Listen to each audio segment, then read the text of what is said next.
Good morning, students. Welcome you all in the class of English. I am Kamal Nath, and today I am going to teach you a poem, a very interesting poem, The Mother Bird. So let's start the poem. First, we will learn today about the composer of the poem, the poet of the poem. Who is the poet of this poem? Walter de la Mare. You can see here on the screen, Walter de la Mare. Walter de la Mare, no doubt, was undoubtedly very popular, very experienced, and multifarious personality. We will see today about here different aspects of his life and different works for which he was known well. So let's first know about him, and then we will proceed to the poem. It's a very interesting poem. It's no doubt creating a very good sense, and we will no doubt be entertained by this poem, The Mother Bird.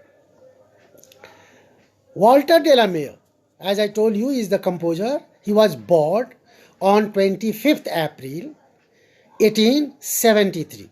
You must note down, and you will note down everything that will go through the video, and you will learn them, because every time this information becomes the part of the question and it helps you, and we must know.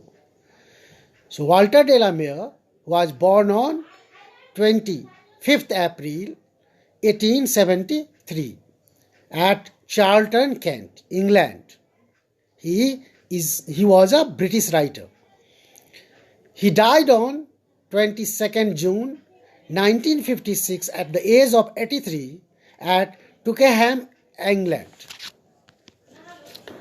So we have here some more information, as every time I collect information about the writer, author, and the poet or poetess, because they only write something for us, and through them we enhance our knowledge. So certainly we must know about the writer, about the poet, and different here achievements of the author and the poet. Walter de la Mare was a British poet, as I told you, a short story writer and novelist who often used the pen name Walter Ramel. His pen name, generally he used to write here his name, Walter Ramel. He wrote for both children and adults. Not only he was specialized for children, he wrote for adults also. Some of his work is mainly focusing on the children interest. Children like that, and some is here no doubt classified for adults. He wrote mainly on the theme of supernatural fiction, as you really like the story of ghosts, spirits. So he used to write such here stories, and children's here literatures. Many of the stories you will find in different classes. When you will go in higher classes, you will have different kinds of such books and you will enjoy them. In this poem, the poem you are going to learn, The Mother Bird, he captures a common scene in nature, and that's commonly visible and commonly seen. Many of you must have seen this kind of scene. A mother bird who is sitting in her nest and imagines her love for young ones, for her babies. Then the writer no doubt writes from fear to courage, hopeless to joy, and in this way his theme is based on different matters, different here factors. So let's know here the summary of the poem. What is the summary? The Mother Bird, which I will explain you line wise in the online class. Here let us know what is the summary, and that is what here very important thing to know, the whole content of the poem. What does the poem tell you? In this poem, The Mother Bird, the speaker of the poem picks into a haze the speaker, that is the writer himself, he himself, is standing under the tree and he is watching, staring, peeking into a haze and sees a mother bird in her nest. A mother bird is sitting in her nest. The bird sees the speaker. When the speaker comes, when the narrator comes, composer of the poem comes under the tree and tries to watch its nest, the mother bird no doubt saw the speaker and seems to react bravely. The mother bird is very vigilant, very careful, and so she is reacting bravely, like she is brave. She is not afraid of the speaker at all, as she is guarding her nest, and she doesn't want anybody to intrude, to come there to see her secret place, secret nest. Uttering one single sharp tweet, and she is making her noise. She is crying. She is crying in such a tone, intending that she is trying to scare the writer. That is here the composer of the poem, the narrator. She is trying to scare, to frighten through her tweet, through her sound, that is the cry. Her sound is not a chirp, means that is not a chirp, that the normal, that is the normal sound of the bird, that we hear the chirping sound of the birds on the trees, on here and there, everywhere. That is not like a chirp or trill, which are sweet little sounds, but rather a passionate note of victory. In her sound, different kind of tone is here realized. What kind of tone is that? It reflects that her cry, and that is no doubt a warning. There is a warning in that cry, that she shows her bravery. She is brave, she is not afraid at all. And she warns, in fact, in her cry to the composer, to the speaker. And she feels that she has got victory. She is victor. The mother bird is victor. As if the speaker will be scared. In that tone she is speaking. The mother bird is speaking. At this, the speaker slips away. And the speaker, means the narrator who is narrating you this poem, was standing and saw the bird, heard the cry, that tone, and he realized something in his mind and slipped away. He left that place.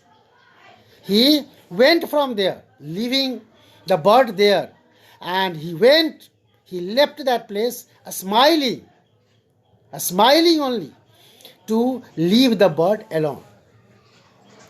That doesn't mean he was scared. It doesn't mean he was afraid of the bird's cry. He was afraid of the warning. Not at all. He was in fact really so much fascinated to see the bird's reaction. How the bird was showing that she was brave and she was warning the speaker. So to make the mother bird satisfied, she should be satisfied, he left that place, smiling at her cry, at her bravery, at her warning. And so she left the place. The mother bird is full of contradictions. Here the speaker is narrating here. He is explaining, giving the detail through different words in the poem, characterizing the nature of the bird in different way. There is a contradiction in his own statement. What the speaker tells about the bird, about the mother bird, there is quite a contradiction. Throughout the poem, the speaker characterizes the mother bird as having a mixture of meekness. Means she is afraid also. She is afraid. Okay. She doesn't like. She is resenting and she doesn't like any intruder to be there. And valiance. At the same time, the other opposite here, word is valiance, means she shows bravery as well. She is urging the speaker to leave the place. There is even the fear that the speaker who is standing and watching her nest may destroy, damage, there might be the young ones in the nest, and so she is protecting. And she shows both. There is a contradiction, as I already told you. Sometimes the speaker tells that she is afraid. She is urging and appealing the speaker to leave the place. And at the same time, she shows bravery as well. More contradiction attributed to the bird include valiant tears. Here is valiant tears. There is a tears, and that shows bravery. And hopeless joy.